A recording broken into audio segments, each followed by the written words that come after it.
سرکار نے اعلان فرمایا کہ صحابہ اعلان کر دو کہ میں حج کے لیے جا رہا ہوں۔ کتنا پیارا منظر ہوگا کہ صحابہ کرام سرکار کے ساتھ حج کرنے کے لیے جا رہے۔ عشاقان بڑی بڑی دور سے امڈ آئے۔ سرکار صلی اللہ علیہ وسلم نے اس حج میں بتایا، فرمایا صحابہ جب میں وادی ارزق سے گزرا تو میں نے وہاں موسیٰ علیہ السلام کو بھی حج کے لیے جاتے دیکھا ہے۔ پھر اور ایک مقام پہ گئے، فرمایا ہود علیہ السلام کو دیکھا، صالح علیہ السلام کو دیکھا، یونس علیہ السلام کو دیکھا۔ بتا دیا کہ اگر کوئی ایسے حالات ہو جائیں، کوئی طواف کعبہ کرنے والا بظاہر نہ ہو، ایسے غیب الرجال ہیں اور ایسے اللہ کے بندے ہیں، اللہ کے محبوب ہیں، وہ بھی حج کرنے کے لیے، طواف کعبہ کرنے کے لیے آتے ہیں۔ اور صحابہ کرام کے لیے سرکار نے یہ ایک دلیل قائم کر دی کہ یہ دیکھو سواری میں بیٹھ کر موسیٰ علیہ السلام آ رہے ہیں، انبیاء کرام آ رہے ہیں، حج کے لیے آ رہے ہیں، جو ہزاروں سال پہلے انتقال کر گئے تھے وہ آ رہے ہیں۔ جب مقتدی آ رہے ہیں تو جب میں انتقال کر جاؤں گا تو میں تو امام ہوں۔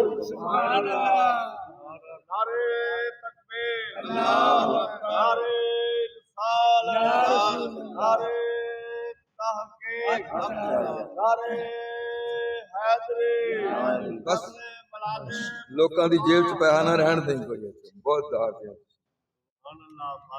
تو گرامی قدر حضرات کہ حضرت ابراہیم خلیل اللہ علیہ السلام کا یہ اسم اکثریت سے آپ کا کردار ہے، اس لیے میں نے چاہا کہ چند باتیں آپ کی بارگاہ میں عرض کر دوں۔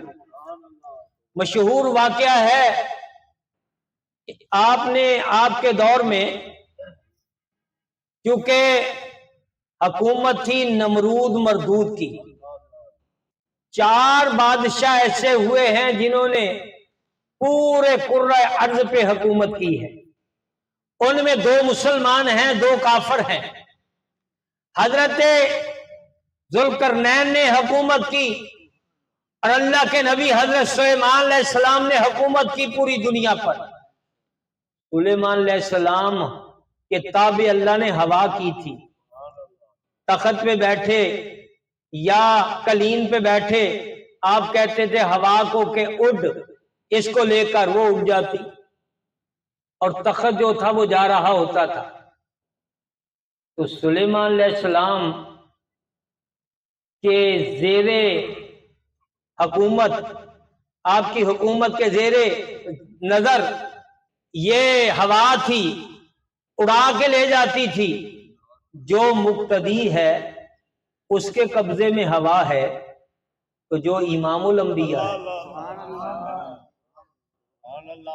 ان کے قبضے میں کیوں نہیں ہوگی؟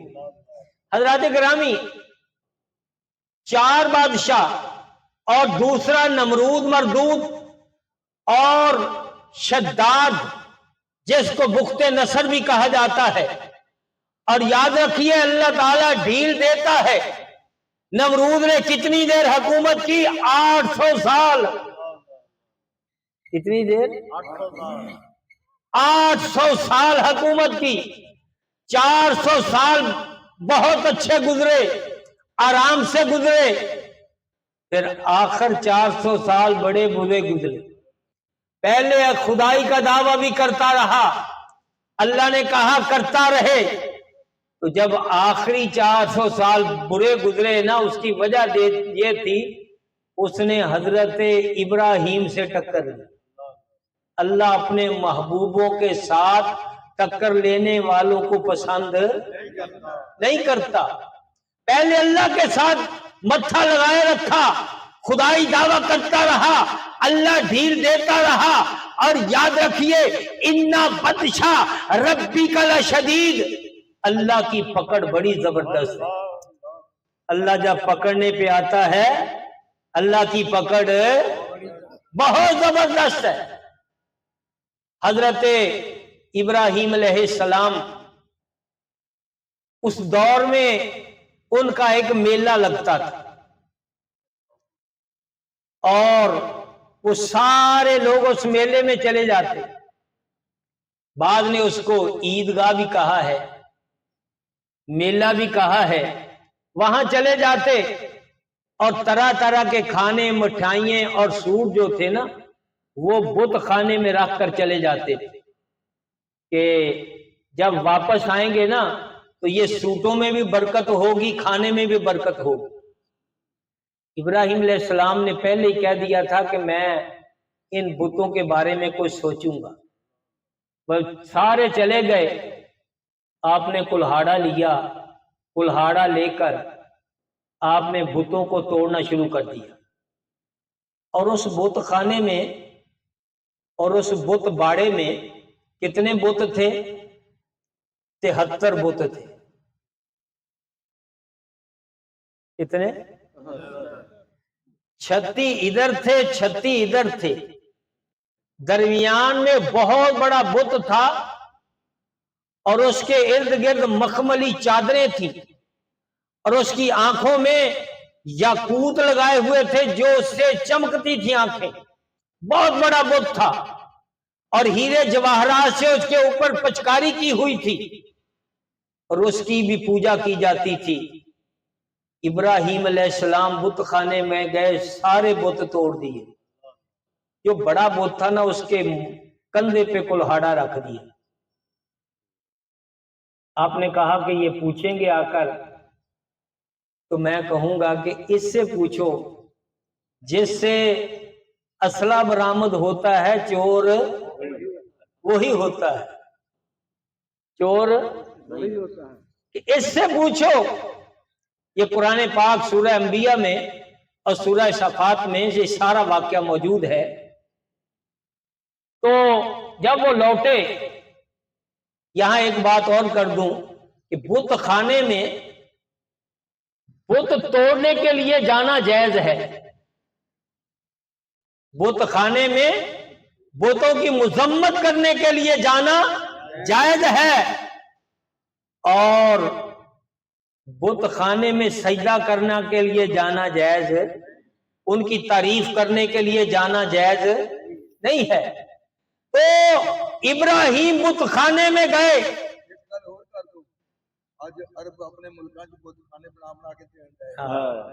تو ابراہیم علیہ السلام بت خانے میں گئے بتوں کو توڑنے کے لیے. ایک موقع ایسا بھی آیا کہ ابو جہل نے کہا کہ آپ ہمارے ساتھ بت خانے میں جائیں. جب سرکار اس کے ساتھ گئے نا، ابو جہل نے جا کے بت کو سجدہ کیا. جب سرکار گئے نا تو بتوں نے سرکار کو سجدہ کیا اور بتا دیا کہ شمع پہ جائے پروانہ تو پروانہ نہیں رہتا. شمع پہ جائے پروانہ تو پروانہ نہیں رہتا. محمد بت قدے میں ہو تو بت خانہ نہیں رہتا. حضرات گرامی، یہ جو اس دور میں بت تراشے جا رہے ہیں اور یہ بت ہیں نفرت کے، عداوت کے، یہ بت تراشے جا رہے ہیں. اور سعودی عرب والوں نے تو اخیر کر دی. ایک بہت بڑا باطل بت آیا، اس کے سامنے انہوں نے یہ اپنی لڑکیوں کو کھڑا کیا اور ان کے بال ننگے کیے اور ان کو کہا کہ جب وہ آئے تو بال گھمائیں.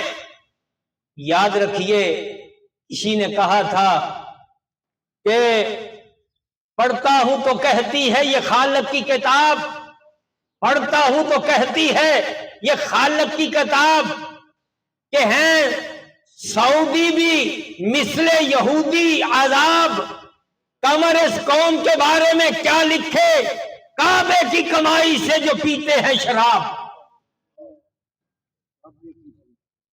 کعبے کی کمائی سے جو پیتے ہیں شراب، انہوں نے سر ہمارے جھکا دیے پوری دنیا میں. اس لیے حضرات گرامی اللہ تعالیٰ ترکوں کو حکومت عطا فرمائے. حضرات گرامی بہرحال حضرت ابراہیم علیہ السلام نے بت توڑے، بت شکن ہے حضرت ابراہیم علیہ السلام. جب وہ واپس آئے انہوں نے آ کر دیکھا کہ یہ کیا ہوگا. انہوں نے کہا یہ کس نے کیا ہے؟ کہا ایک نوجوان ہے جس کا نام ہے ابراہیم. نمرود نے کہا لایا جائے. حضرت ابراہیم کو ہتھ کڑیاں لگا کر نمرود کے پاس لایا گیا. نمرود کہتا ہے یہ بت تو نے توڑے؟ اب میں اس بڑے سے پوچھو جس کے پاس کلہاڑا ہے. انہوں نے کہا یہ تو بولتے نہیں، یہ تو شرم کے مارے مر گئے. یہ تو بولتے نہیں. فَبُہِتَ الَّذِي کفر، اور جو کافر مبہوت ہو گئے. یاد رکھیے وہاں ابراہیم علیہ السلام نے جو لفظ بولا وہ ہے من دون اللہ. فرمایا یہ من دون اللہ، نہ نفع دے سکتے ہیں نہ نقصان دے سکتے ہیں. من دون اللہ پہ تف ہے، وہاں کہا اس پہ تف ہے، اس پہ افسوس ہے. پتہ چلا اگر اولیاء اللہ ہوتے یا انبیاء ہوتے تو انبیاء پر تف نہیں کی جاتی، انبیاء پہ تف نہیں کی جاتی، انبیاء پہ افسوس نہیں کیا جاتا. تو بتایا گیا کہ یہ جو من دون اللہ ہے یہ بت ہیں، اور بت جو ہوتا ہے یہ باطل ہوتا ہے. بت جو ہوتا ہے بولو، بت جو ہوتا ہے باطل ہوتا ہے، من دون اللہ ہے. اور یہ جو ہم کو مانتے ہیں یہ ولی اللہ ہے، جن کو ہم مانتے ہیں یہ ولی اللہ ہے. اور من دون اللہ پہ اللہ کی مار ہے، ولی اللہ سے اللہ کو پیار ہے. من دون اللہ پہ اللہ کی پھٹکار ہے، اور نبی اللہ سے اللہ کو پیار ہے. یہ من دون اللہ ہے جو کچھ نہیں کر سکتے. من دون اللہ بولو، من دون اللہ، جو من دون اللہ ہو وہ کچھ نہیں کر سکتے. اور قرآن کہتا ہے کہ جو نبی اللہ ہوتا ہے وہ تو مٹی سے پرندہ بنا کے پھونک مارے تو اڑنا شروع ہو جاتا ہے. جو من دون اللہ ہوتا ہے وہ کچھ نہیں کر سکتا، اپنے اوپر سے مکھی بھی نہیں ہٹا سکتا. اور جو نبی اللہ ہوتا ہے وہ چاہے تو ڈنڈا مار کر وہ 12 چشمے جاری کر دے. اور یہ ہوتا ہے کلیم اللہ. کلیم اللہ پتھر پہ ڈنڈا مارے 12 چشمے نکل آئے. اور حبیب اللہ وہ ہوتا ہے جو انگلیاں پانی میں رکھ کے تو 5 دریا بہا دے. ہمارے بڑے شان والے. اس لیے حضرات گرامی انہوں نے آتش کدے کا انتظام کیا، بہت بڑا آتش کدہ جلایا. اور یہاں پر دیکھیے کہ اب ادھر نمرود کہہ رہا ہے کہ آپ اللہ کی توحید بیان کرنے سے بعد آ جائیں. ادھر بہت بڑی آتش کدہ ہے. لیکن یاد رکھیے کسی نے کہا تھا ایک طرف جام و سبو ہیں، ایک طرف دار و رسن ہے، کڑا یہ امتحان دیکھیں کدھر جاتا ہے دل. حضرات گرامی اس کے بعد کیا ہوا؟ حضرت ابراہیم علیہ السلام کے لیے چیخا جلائی گئی بہت بڑی، اور 40 دن ایندھن جمع کیا گیا، بہت بڑی آگ۔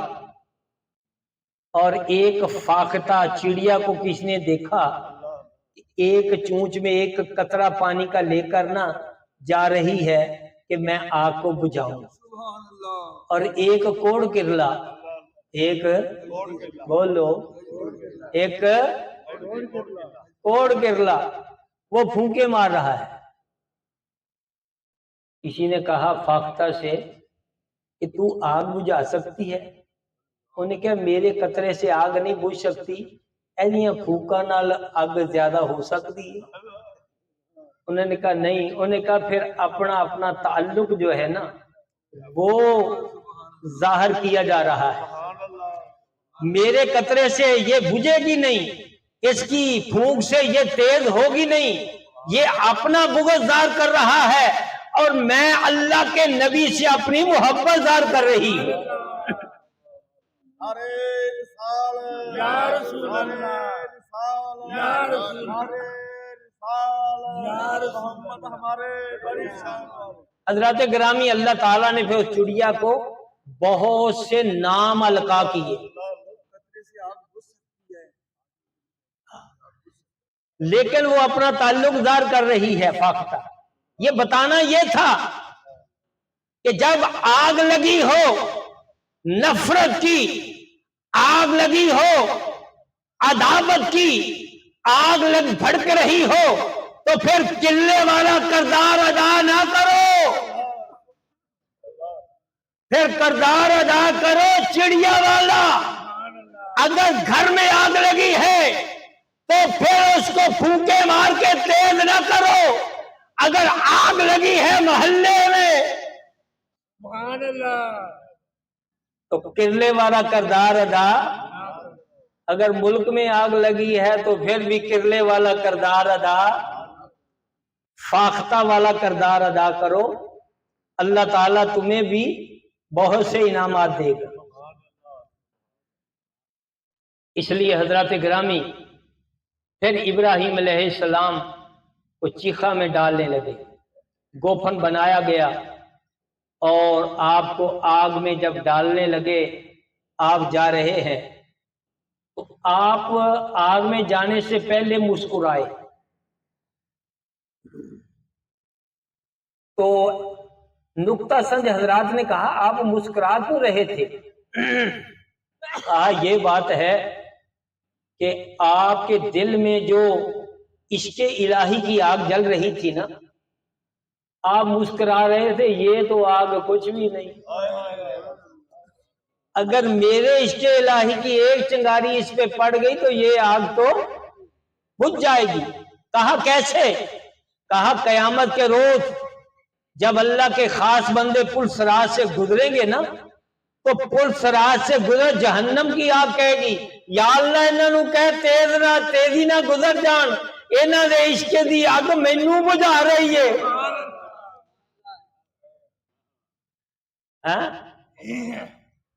کسی نے کہا تھا کہ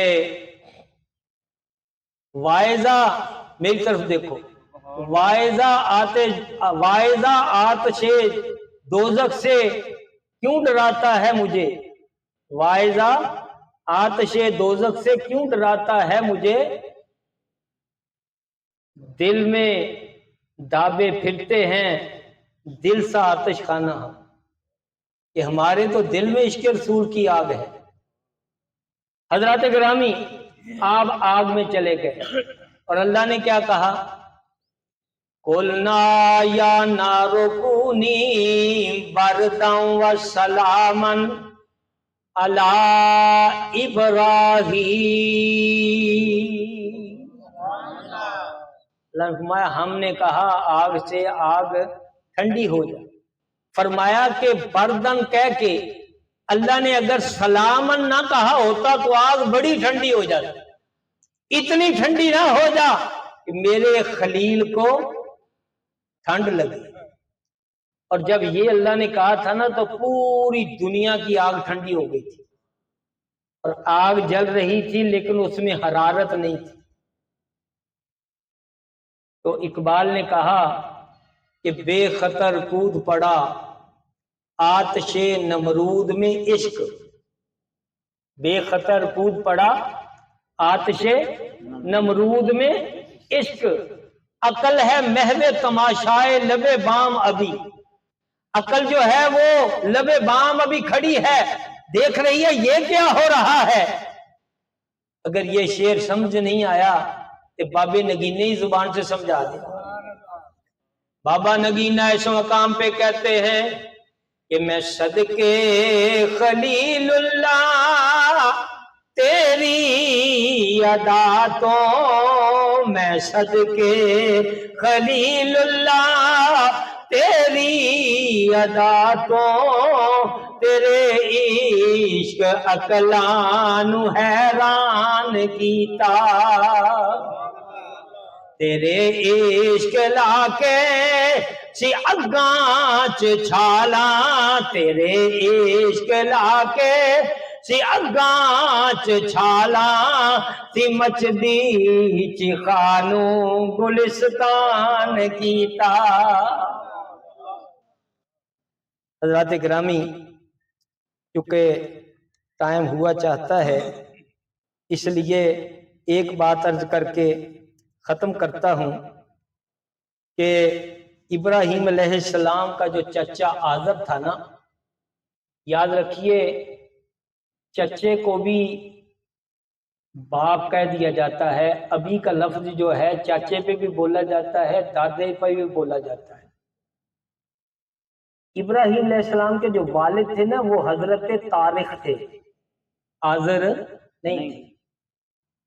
اب آپ دیکھیں آج کل ہم کہتے ہیں ابو جو ہے نا، ابو کا معنی والا بھی ہوتا ہے، کہتے ہیں ابو نور، نور والا، ابو الفضل، فضل والا، اور ایک مولانا تھے ان کو کہا جاتا تھا ابو الاعلی، ابو الاعلی، تو یہ اعلی کا باپ ہے، اعلی والا ہے۔ تو اس طرح جو آزر تھا اس کو قرآن نے لعبی کہا ہے، وہ بت تراشتا تھا، بت بناتا تھا، اور بت بنا کر نہ ابراہیم علیہ السلام کو دیے کہ بیچ دے۔ ابراہیم علیہ السلام لے جا رہے ہیں، کہتے ہیں لوگو اے بت کچھ نہیں یہ کر سکتا، اے دے پلے کوئی شے نہیں، اے نفع نقصان نہیں دے سکتا۔ ایک عورت نے کھڑکی سے دیکھا، دیکھ کے کہا ابراہیم تیرے باپ کہاں ہیں؟ کہا گھر میں ہے۔ کیا کام ہے؟ کہنے لگی میں نے ان سے ایک خدا لینا تھا۔ کہا اچھا۔ کہنے لگے پہلا خدا کہاں گیا؟ کہنے لگی راتی انہوں چور لے گئے، راتی انہوں چور لے گئے، منو ہور ایک رب دے لے، راتی انہوں چور لے گئے۔ تو حضرات گرامی آپ نے کہا جنہوں چور لے جان وہ بھی رب ہے؟ ابراہیم علیہ السلام نے کہا میں نہ تجھے ایک رب کا بتاؤں جو رب کسی کا محتاج نہیں، یہ ساری کائنات اس کی بنائی ہوئی ہے۔ اس نے جب ابراہیم علیہ السلام کی زبان سے سنا تو اس وقت سن کر وہ حضرت ابراہیم علیہ السلام پہ ایمان لیا۔ حضرات گرامی دوسرا بت تیار کر رہے تھے، جب گئے نا تو ابراہیم علیہ السلام نے کہا کہ یہ چچا جان، کہا دوسرا تیار کر رہا۔ آپ نے کہا چچا جان یہ کچھ نہیں کر سکتے، نہ وقت ضائع کریں، یہ باطل ہیں۔ ابراہیم علیہ السلام سے کہنے لگے اچھا اگر تیرا رب ایسا کرنے پہ قادر ہے، تو سچا رسول ہے، تو یہ جو بت میں نے بنایا ہے یہ اگر تیرا کلمہ پڑھ دے تو میں تجھ پہ ایمان لے آؤں گا۔ ابراہیم علیہ السلام نے اللہ کی بارگاہ میں دعا کی تو بت جو تھا نا اس نے ابراہیم علیہ السلام کا کلمہ پڑھا، اور جب بتوں کو توڑنے کی باری آئی تھی نا، اس بت کو توڑنے لگے تو جبریل امین آ گئے، آ کے کہنے لگے سارے بتوں نو توڑ دے ابراہیم، اینو نہ توڑ۔ آخیا کیوں؟ آخیا انہیں تیرا کلمہ پڑھیا سی۔ سبحان اللہ تو مدارج النبوت والے ملا معین کاشفی فرماتے ہیں کہ جیڑا ابراہیم دا بت کلمہ پڑھے وہ کلاڑے تو مار تو بچ جاندا ہے، اور جیڑا 70 سال محمد دا کلمہ پڑھے سبحان اللہ، تھوڑی بڑی سوچ تھی۔ سبحان اللہ حضرات گرامی، اور بھی میں نے اس پر بہت سی تیاری کی تھی۔ اللہ تعالی ہماری حاضری قبول فرمائے، اور اگلا اتوار جو ہے وہ چھٹی ہوگی کیونکہ ہفتے کی عید ہے۔ اور یاد رکھیے ہاں، تو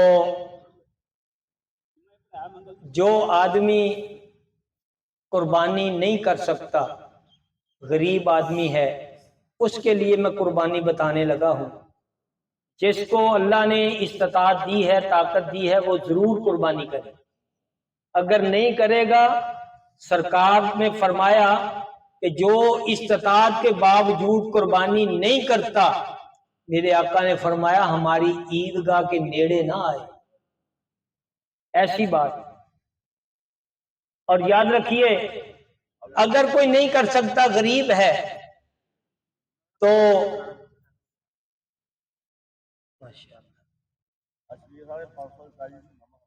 مینو پڑھاؤ نا، پھر میں پتہ لگا۔ ماشاءاللہ شفیق صاحب ہر مہینے 500 روپیہ دے نے۔ 15 دن، واہ، 15 دن بعد وہ 500 روپیہ دے نے، 1000 روپیہ مہینے دا۔ تے ہور دوست بھی ہاں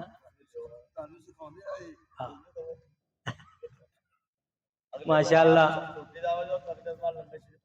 ہاں، تو جو آدمی نہیں قربانی کر سکتا، غریب ہے، سرکار نے فرمایا، حدیث میں ہے کہ وہ نماز عید پڑھ کر گھر میں چلا جائے، 2 رکعت نماز، 2 نفل پڑھے، فاتحہ کے بعد 3 مرتبہ انا اطوینا کل کوثر پڑھے، اللہ اس غریب کو قربانی کا ثواب عطا فرمائے۔ اس لیے میں نے قربانی کے متعلق بھی کچھ باتیں عرض کرنی تھیں، تو دعا ہے کہ اللہ تعالی ہماری حاضری قبول فرمائے۔